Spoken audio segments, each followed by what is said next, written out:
Bună seara! Bună seara tuturor! Iată că intenția mea a fost să fac acest live pe YouTube, dar se pare că setările pe care eu le am acum în cont nu mi-au permis acest lucru, așa că ne-am reorganizat. Această informație va ajunge la voi și o veți asculta atunci când va fi nevoie și benefic pentru fiecare. Titlul acestui live, acestei intervenții este Omul între misiune și manifestare. De ce omul între misiune și manifestare? Și a venit fix acest titlu tocmai ca să explice ceva. În primul și în primul rând, oamenii în ultima perioadă vorbesc foarte mult despre ceea ce înseamnă manifestare. Și știți foarte bine că și eu susțin proiecte de durată mai scurtă sau mai lungă despre manifestare. Am susținut proiecte legate de misiune, cum să-și găsească oamenii misiunea. Și de multe ori sunt întrebată, Mihaela, cum să-mi dau seama dacă sunt pe misiunea mea, dacă ceea ce fac este chiar misiunea mea sau dacă nu am nicio misiune? Ei bine, am spus așa, omul între misiune și manifestare, de fapt nu eu am spus, ci pur și simplu așa a venit titlul și am zis, ce interesant, hai să vorbesc cu oamenilor și să dau din perspectiva mea despre ceea ce înseamnă misiune și manifestare. Pentru că și eu sunt în căutare, și eu sunt în întrebări, și eu sunt pe misiunea mea. Cel puțin așa zic eu și cred că este bine. Bun. În primul și în primul rând, omul când se naște pe pământ, dinainte de a se naște, el are o îndrumare, are niște ghizi acolo care îl sfătuiesc, care îi dau niște recomandări și spun, uite, tu ar trebui în această experiență să-ți rezolvi cu tare lucru, să înveți anumite lecții și asta nu am spus-o eu, au spus-o cărțile și au spus-o studiile. Și sufletul vine la întrupare, da, își ia acel corp, da, crește timp de 9 luni de zile și este conectat cu divinitatea și se descarcă acele informații, acele daruri, acele experiențe pe care el le are de făcut. În momentul în care sufletul a ajuns la maturitatea, la prima maturitate, adică 9 luni, da, el se naște, vine în lume. Și spun oamenii, știți, ați auzit, poate bătrânii, sau nu neapărat bătrânii, părinții, rudele, spun să te faci doctor, să te faci profesor, acest copil va fi preot. Ei îi dau o menire, îi dau o direcție, da?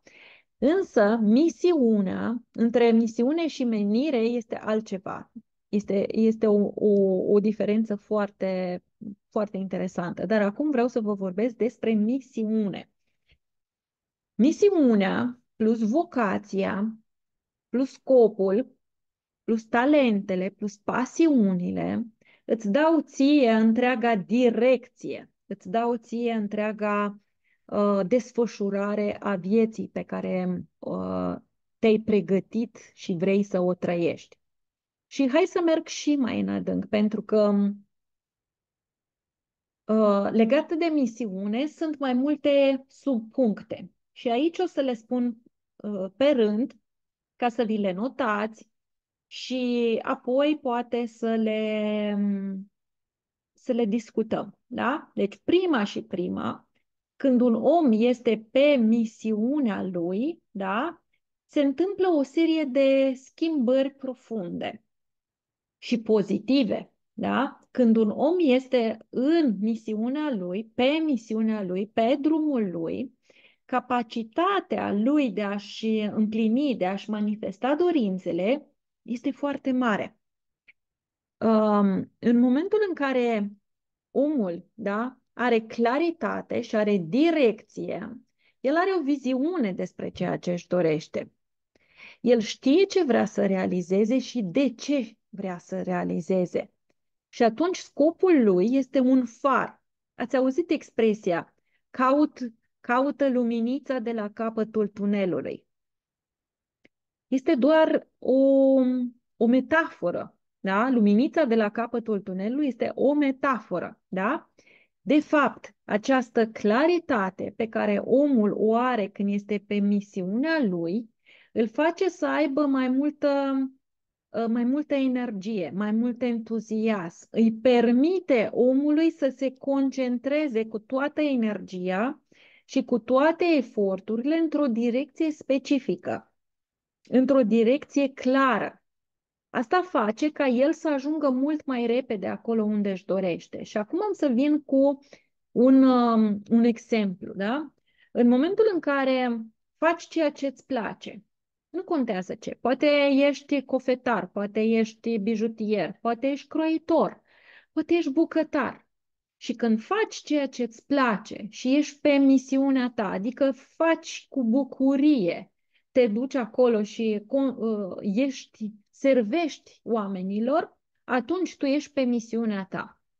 Acum, în momentul în care acea misiune se termină, încep să apară diverse blocaje, diverse lucruri care te fac să te gândești, da, oare mai sunt eu potrivit acolo? Da, oare ceea ce fac este bine? Da? Și atunci începi să te gândești și începi să te întrebi, care este direcția mea? Încotro trebuie să o iau? Și aici vin și spun altceva. În momentul în care nu înțelegi aceste semne și insiști și mai mult, și mai mult, și mai mult, tu spui, lupt, merg mai departe. Dar, de fapt, poate că e necesar să schimbi misiunea, să schimbi jobul, să schimbi treaba. Și aici fac niște mențiuni. Și țineți minte, notați-vă în caiet. Prima misiune a omului pe pământ, a sufletului pe pământ, este să-și trăiască viața pentru care a venit. Prima misiune a sufletului este să trăiască și nu oricum, să trăiască viața și să se bucure de ea. Face sens? Asta este prima misiune. În momentul în care auziți un om care spune, mai bine m-aș duce, mai bine aș face nu știu ce transmite el de fapt? Că nu este, nu își îndeplinește prima misiune. Da? Și atunci, dacă nu ți îndeplinești prima misiune și nu vrei să mergi mai departe, intervin diverse somatizări pe corpul fizic, diverse disfuncționalități, um, diverse probleme, hai să le spunem, da? Diverse probleme. Deci, misiunea, primul element este să ai claritate și să faci ceea ce îți place, da? Și să ai direcție, da? Apoi, dacă tu ești pe misiunea ta, tu ai motivație, ai entuziasm. În momentul în care tu ești pe misiunea ta, ai o motivație atât de puternică încât ai un entuziasm continuu. Și ați văzut oameni care sunt fericiți continuu, care sunt zâmbitori, deși poate nu sunt directori de companie sau au milioane de euro în cont, ci pur și simplu sunt oameni care au acel entuziasm, au acea motivație. Vi s-a întâmplat să aveți o misiune, să aveți un gând, să aveți poate o dorință de a face un proiect, o casă și să munciți la acel proiect ani de zile, să strângeți bani, să cumpărați diverse lucruri, să construiți acea casă, să aveți viziunea a ceea ce vreți să fie. Aia este o misiune de a construi ceva, de a da ceva, de a lăsa ceva. Da? Misiunea este mai mult decât o intenție, ci pur și simplu este ceva ce vine din suflet, este ceva ce vine, nu este doar o nevoie. Da? Deci motivație și entuziasm. În momentul în care tu ai motivație, ai entuziasm, crește nivelul tău de energie. Crește nivelul tău, pur și simplu, atrage oportunități. Și aici, haideți să vă spun, mi-am dorit zilele trecute să particip am văzut pe Facebook anunț pentru un eveniment la începutul lui iunie, un eveniment de business în Iași și am spus eu vreau să particip acolo. Atât. Pur și simplu și am uitat. Acum 2 zile, de fapt ieri, am deschis Facebook-ul fix la o anumită oră, absolut intuitiv, și am văzut că se ofereau 3 invitații. 2 erau deja oferite și a treia invitație era oferită unui domn care a spus că nu poate să participe datorită unor evenimente pe care el le are de susținut atunci și că poate să ofere acea invitație cui dorește. Și am spus, mi-o puteți oferi mie, sunt interesată. După 2 ore eu primeam acea invitație și am zis, yes, asta este de fapt, da? Când e să te duci acolo, când ești pe misiunea ta, când trebuie să faci ceva și tu îți dorești, știi clar, se împlinește. Da? Motivație și entuziasm pe drumul tău. Apoi, în momentul în care ești perseverent, da? Misiunea vine cu perseverență. Misiunea nu vine așa pur și simplu astăzi și fuge la cafea. Misiunea înseamnă să fii perseverent, să ai un sens clar a ceea ce tu ai de făcut. Și v-am spus, omul în momentul în care este pe misiunea lui, în momentul în care știe că are de făcut niște lucruri și de lăsat, de construit, el este rezistent la toate provocările, la toate obstacolele pe care, ghiși ce, tot el și le pune, ca să dovedească că este puternic. Dar ăsta este un alt subiect și o să vorbim altă dată. Ce impact are această perseverență în manifestarea misiunii? Pentru că am spus, titlul este Omul între misiune și manifestare. Perseverența te ajută să depășești aceste dificultăți. Ești perseverent, insiști, da? Insiști, insiști, insiști. Și te menține focalizat pe obiectiv, pe loc, da? De aceea, dacă tu vrei să manifesti mai ușor atunci când ești aliniat, atunci când îți place ce face. Și sunt oameni care mereu să plâng de orice job, mereu. Fie că este plătit bine, fie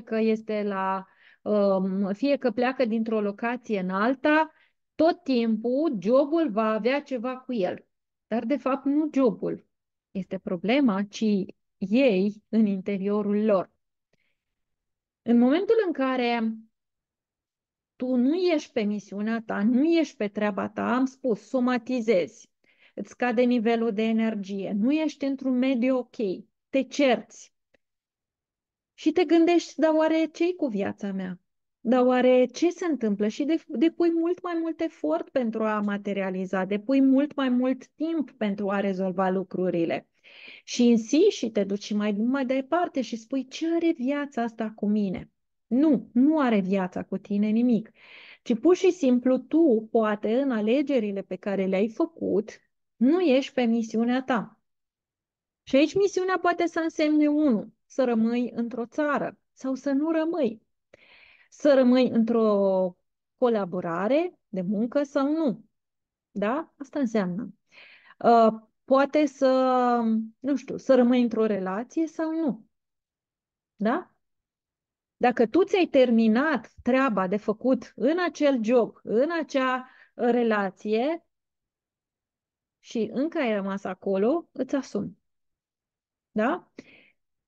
Înainte de a intra în live, mărturisesc că m-am gândit și am spus, wow, cât de repede am învățat eu această lecție a misiunii. Mi-a luat ceva. Mi-a luat aproape 15 ani să o învăț. Dar am învățat-o, cred eu. Da? Și poate că mai sunt și acum nuanțe care încă nu le-am învățat suficient de mult. Um, poate că n-am ajuns la maturitate. Da? Și sigur ați înțeles ceea ce vreau eu să transmit. Sigur ați înțeles. Un alt punct foarte important. În momentul în care tu ești pe misiunea ta, ești pe direcția ta, tu ești aliniat, tu ești în sincronicitate cu Universul. Da? Și vă dau un exemplu. Dacă tu trebuie să ajungi într-un loc și trebuie să transmiți o informație care este care trebuie să ajungă la un om care să-i schimbe viața, tu vei ajunge acolo. Și vi s-a întâmplat, poate, să aveți de dus undeva și să vă răzgândiți și să ajungeți în altă parte. Și să te întrebi, cum am ajuns eu acolo? Păi ai ajuns acolo pentru că tu acolo trebuia să ajungi, trebuia să vorbești ceva ce nu-ți mai amintești, pur și simplu a vorbit, cum se spune, gura fără tine.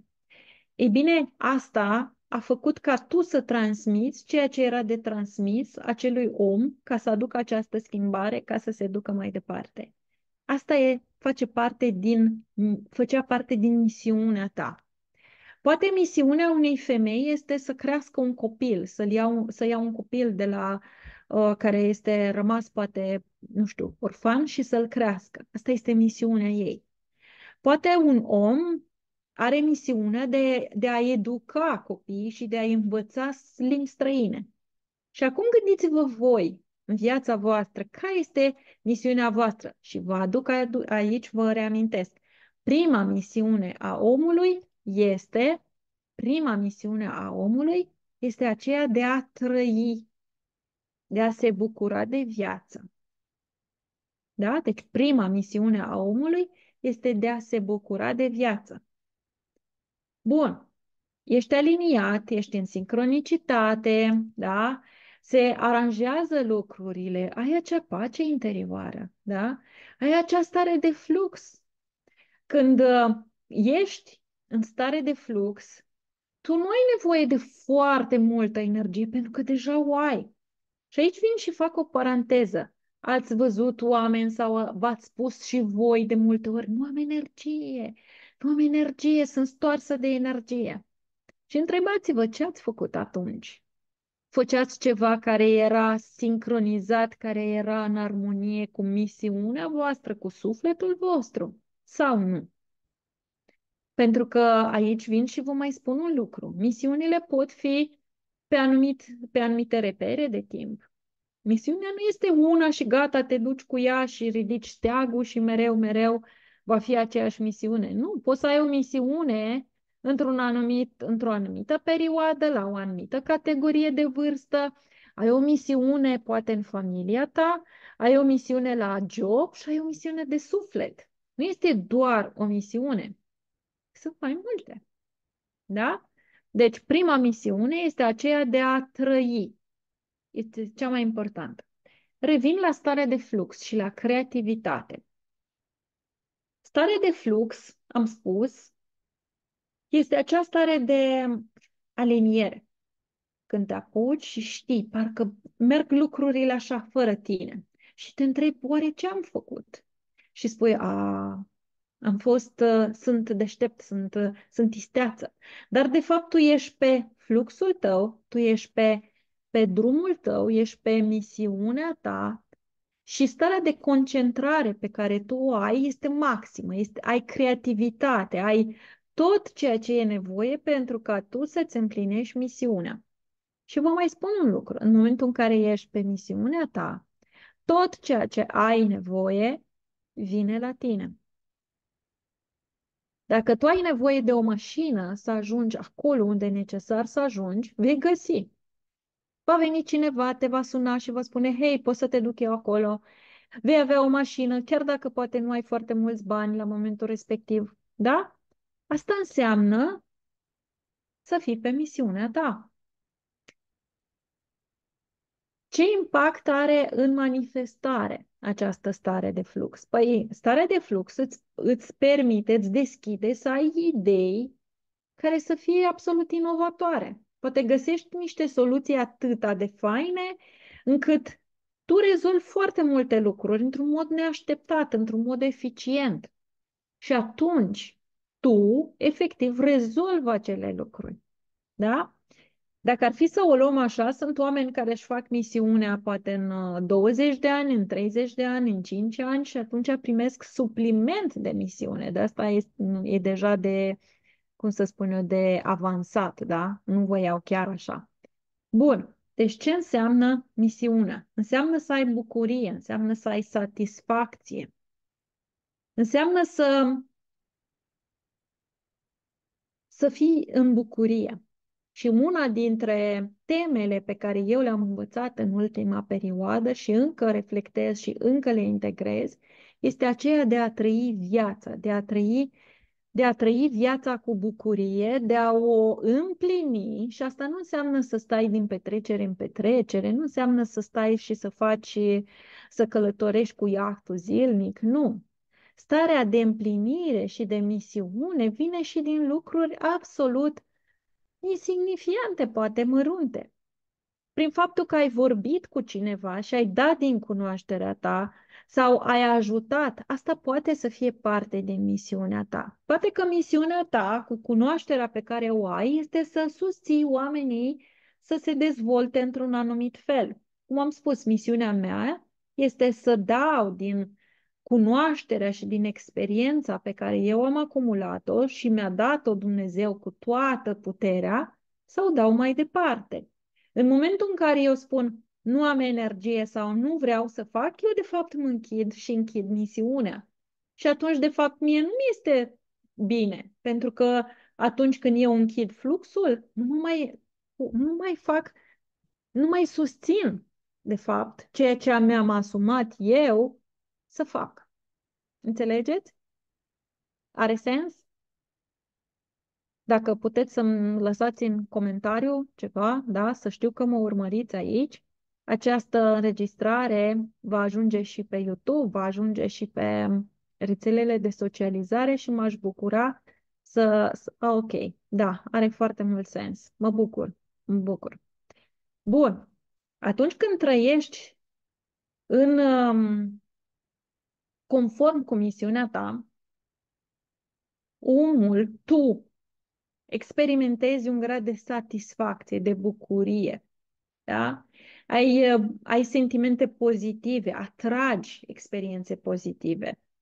Ați văzut că sunt familii care au foarte mulți copii. Chiar am văzut recent și citesc cazuri în care sunt familii cu 6, 7 copii sau 5 poate și primesc o casă. O asociație le face o casă și te întreb cum acei oameni primesc o casă?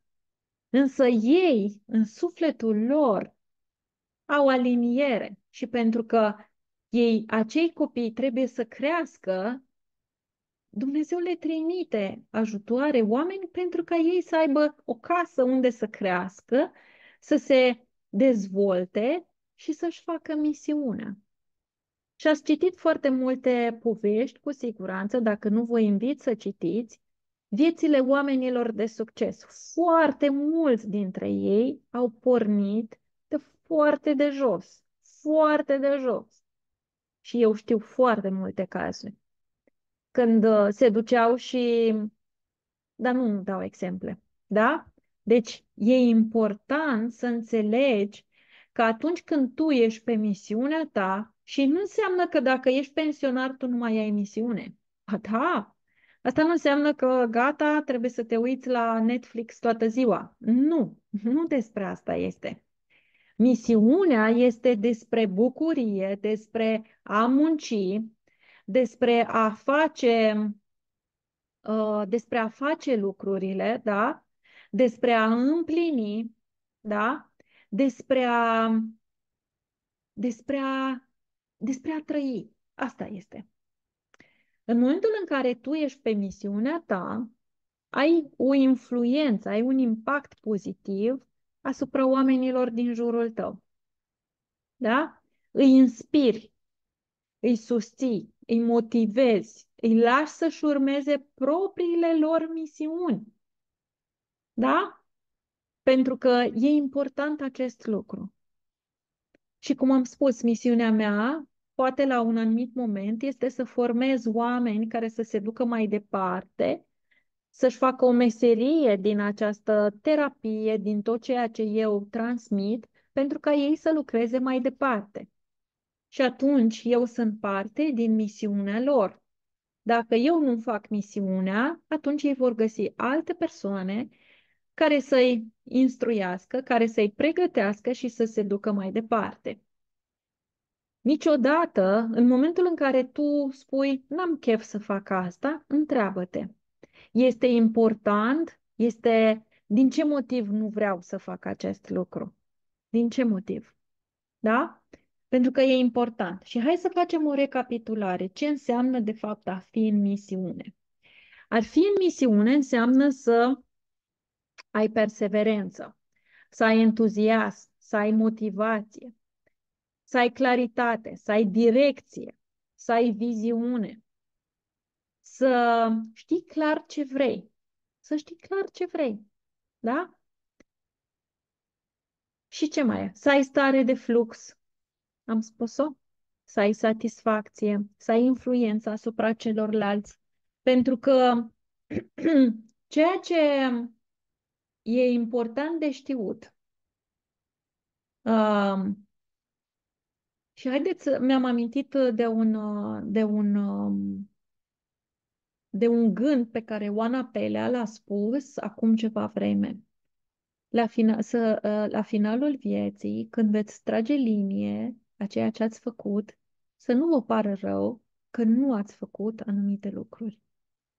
Dacă tu simți că viața ta și misiunea ta este bună și benefică în America, du-te în America. Trăiește-ți misiunea și viața acolo. Dacă tu simți că viața ta este în, nu știu, Africa, du-te în Africa. Dacă tu simți că viața ta și misiunea ta este la cutare job, du-te acolo. Fă ceea ce e de făcut și trăiește-ți viața. Cum? Prin misiunea, prin conectarea pe care tu o ai.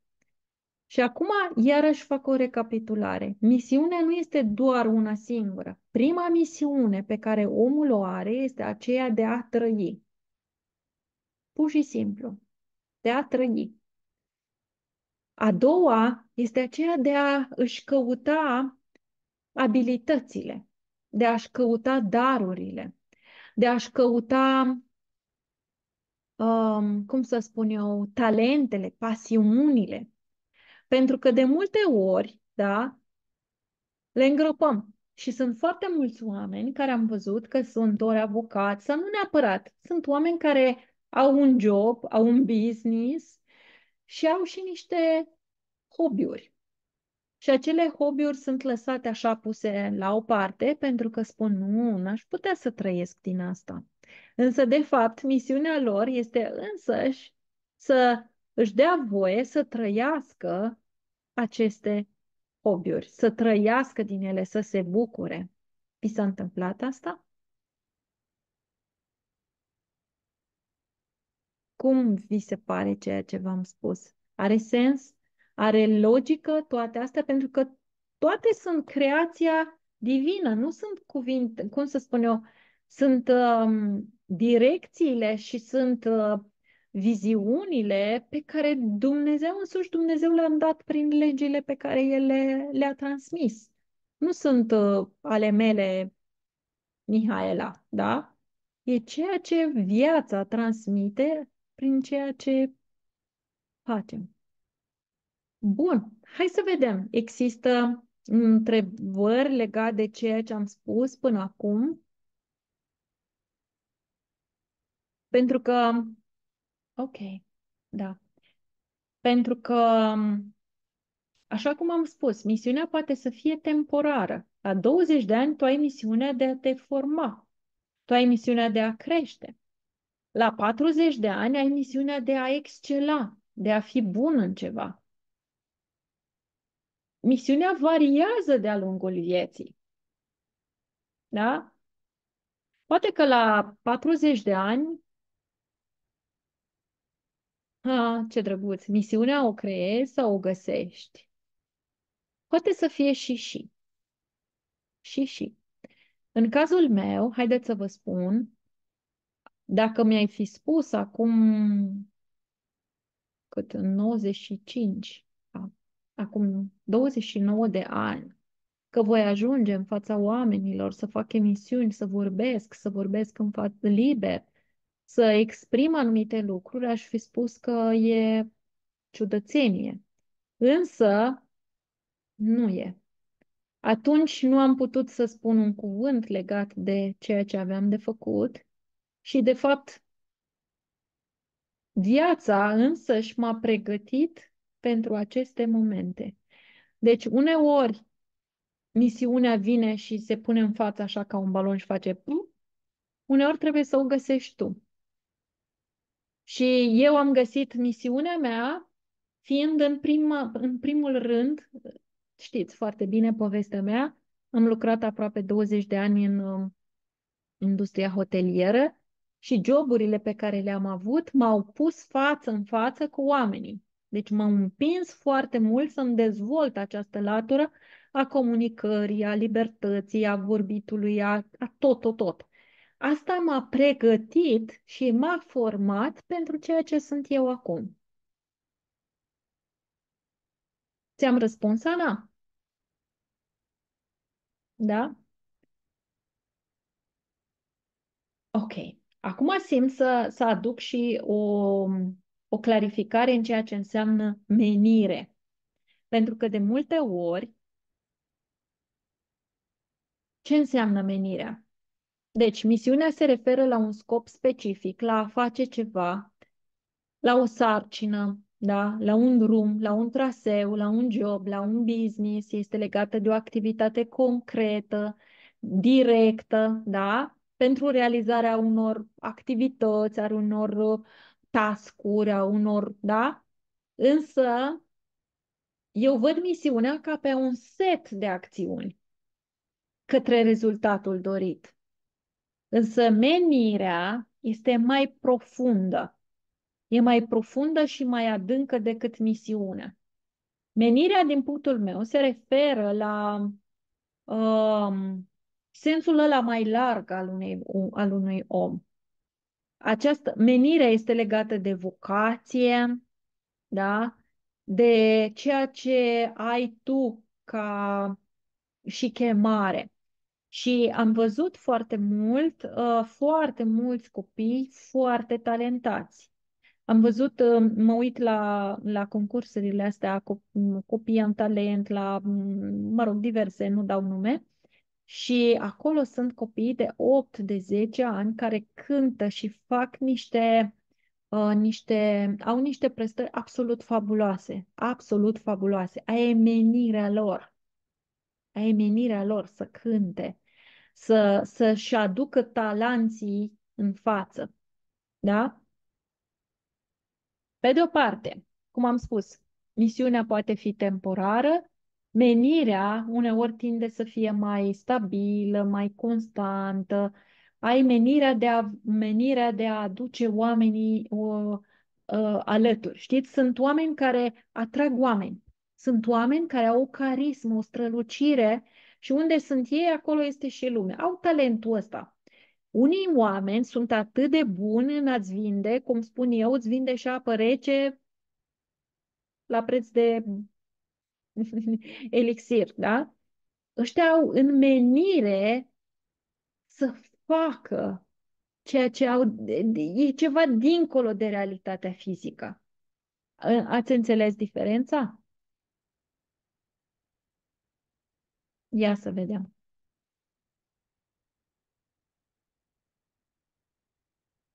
Pe de altă parte, în misiune ai focus, cum am spus, în menire te duci mai mult pe interior și este legată de ceea ce ești tu la nivel profund. Are sens? Ia să vedem.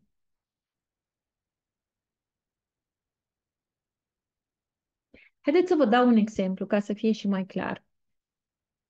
Am spus, se naște un copil dintr-o familie foarte, nu știu, poate părinții, bunicii sunt medici, nici nu are importanță și cum să spun eu, acel copil se naște cu ideea că el trebuie să fie medic.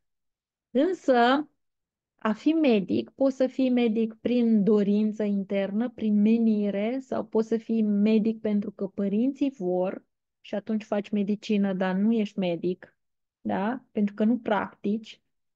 Însă, poți, de exemplu, în calitate de medic, să faci cercetare și să aduci niște rezultate inovatoare pentru o anumită perspectivă, pentru un anumit tratament, să faci ceva, aia este, cum să spun eu, misiunea de a eradica o boală. Dar tu nu ajungi medic, ci ajungi cercetător ca să scoți acel tratament. Înțelegeți ce vă zic?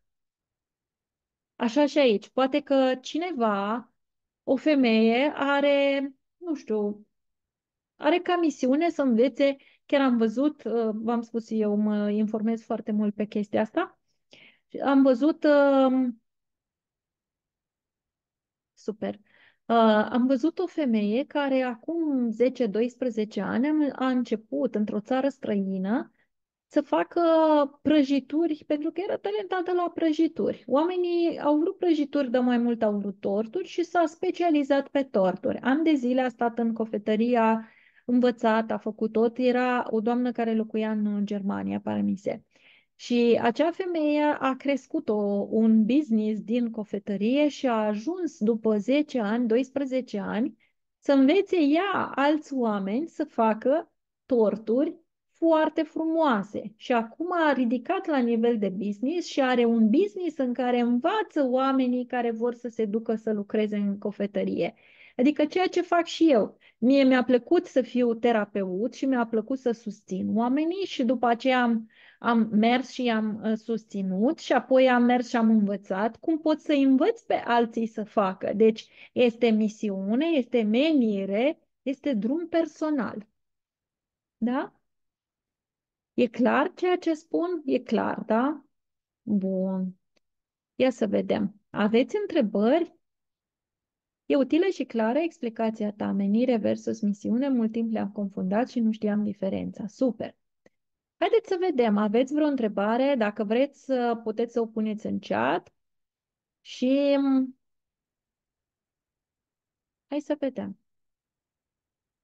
Pentru cei care vor asculta pe viitor această înregistrare, da? Pot să-mi scrie în comentariu întrebările și le răspund apoi. Deci, asta este. Manifestarea se întâmplă foarte ușor în momentul în care ești pe misiunea ta, în momentul în care faci ceea ce ai de făcut. Dacă ceva nu vă merge și cineva m-a întrebat mai devreme, de ce unele manifestări se întâmplă mai greu, mai ușor și unele mai greu și întârzie. Sunt mulți factori acolo. Ori ceva nu este ok, ceea ce îți dorești în forma pe care ți-o dorești nu este în regulă, da? Ori încalci vreo lege divină, ori pur și simplu nu ești pregătită să primești acea manifestare. Mai e nevoie să mai schimbi ceva, mai e nevoie să mai faci ceva. Și atunci, ce ai de făcut? Să te duci și să setezi acest reglaj. De foarte multe ori, chiar și eu am făcut asta. Am căutat metode să fac, metode de manifestare și sunt foarte bune. Însă prima metodă este în interiorul tău, este în capul tău, în sufletul tău. Pentru că cum gândești tu este foarte important. Poți să ai un job super fain, poți să ai o relație extraordinară, un bărbat care să te iubească nebunie. Dar dacă în capul tău se rulează altceva, ești ce? Manifestarea va fi conformă cu ceea ce îți dorești tu. Exact cum am spus mai devreme, dacă fiecare job pe care îl ai și îl schimbi are câte ceva cu tine, de fapt nu jobul este problema, ci tu. Bun, ia să vedem. Cred că sunt clare lucrurile astea, așa că dați-mi voie să închid această înregistrare, acest live.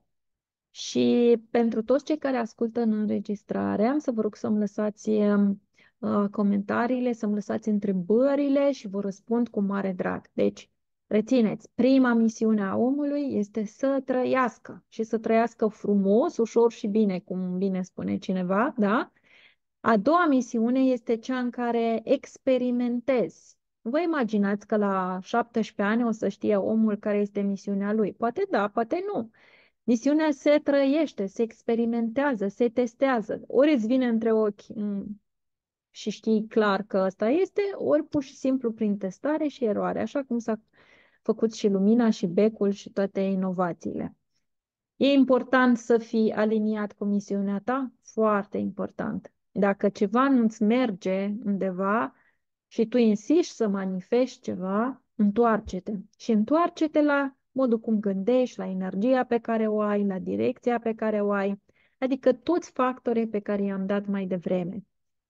Pare atât de simplu și o să spuneți, Mihaela, la tine totul e simplu. Nu, nu este simplu totul și uneori îmi iese și mie lucrurile mai provocator, dar mă uit în spate și mă întreb, Miha, ce ai făcut? Ești pe misiunea ta? Da. Nu? Întoarce-te. Da? Și închei acum cu un exemplu. Um, așa. Dă-ne exemple cum putem să fim pe calea noastră. Păi pe calea ta știi că ești atunci când îți este bine. Pe calea ta. Haideți să vă spun. O perioadă eu nu am făcut sesiuni 1 la 1. Nu am luat sesiuni 1 la 1 și asta pentru că eram implicată foarte mult în ceea ce înseamnă formări, cursuri, programe și toate cele. Și am spus, gata, eu nu mai vreau sesiuni 1 la 1. Nu mai vreau. Și n-am mai luat. Însă ceva s-a întâmplat în interiorul meu pentru că eu n-am spus nu mai iau sau fac sesiuni doar în cadrul programelor. Eu am transmis minții intenția și am manifestat că nu mai iau sesiuni. Înțelegeți? În momentul în care mi-am dat seama de acest lucru, am zis, hopa, stai un pic, ce am manifestat? Am manifestat un blocaj. Corect? Deci, ești pe calea ta când îți este bine. Și repet, nu trebuie să fii director de companie, nu trebuie să fii șef nu știu de care, nu trebuie să fii măritată sau făcută că doar așa ai pe misiunea ta. Nu. Ești pe calea ta când ai o gândire bună, ai o energie bună, faci ceea ce îți place, ai o casă unde să stai sau poate ai o chirie unde să stai, ai o pătură, ai mâncare, ai căldură, ai alimente, ai medicamente, este liniște, este pace. Dacă ceva din toate astea, da? Știți, este practica recunoștinței.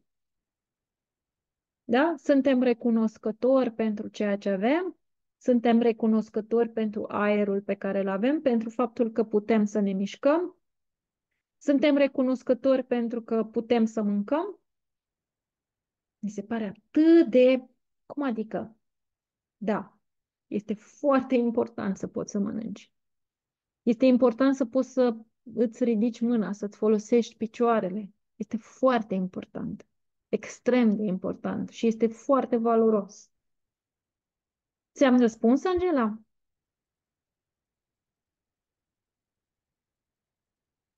Da, și Da. mulțumesc mult de tot, da. Cu drag, cu drag. Bun, o să închid această înregistrare și rămânem după și aștept întrebările voastre.